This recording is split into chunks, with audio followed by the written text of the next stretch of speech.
So we've got a slightly different scenario here. We've got a security system, and we're going to figure out how this works. So we're looking at a manufacturing process here where we've got volume, temperature, and speed, and we've got a stop signal x equals 0 occur x equals 1. So that means a signal is output occurs when either the volume is greater than 1,000 litres. So let's deal with that first.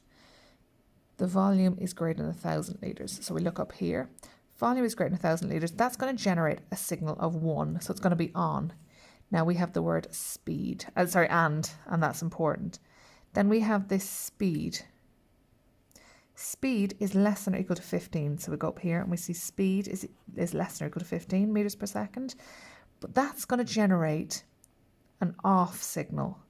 Now, we know with an AND gate, they both have to be 1 for it to be on. So if we need a signal coming out of this, this needs to be a 1. So we've got to flip this. The way to flip a signal is use a NOT gate. So we're going to say NOT S.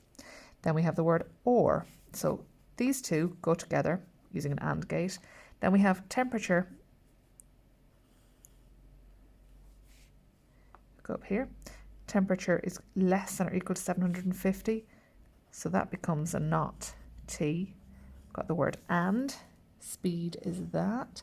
Speed is greater than. So I know that that one is generating a 1. So we've got two NOT gates that we're going to have to use here.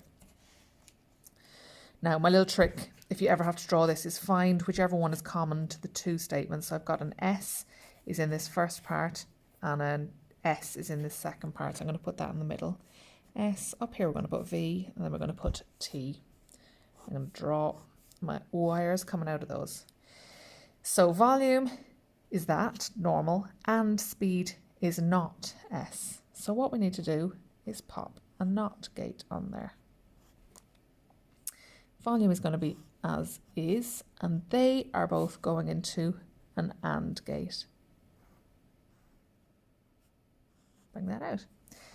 Then we have the second statement, which is temperature. So we're going to use a NOT T. So I'm going to put my NOT gate on there now. And speed is normal. So we need to take a little node off here.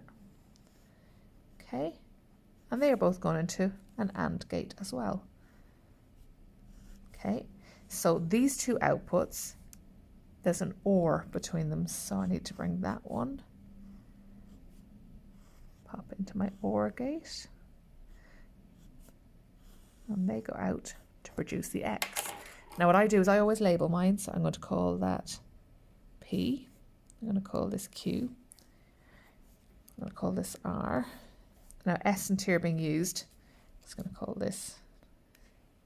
And that one's X because it's the last one. And then you fill in your truth table down the bottom exactly as you've done before. So you're going to have your P, Q, R, and U, and then your X.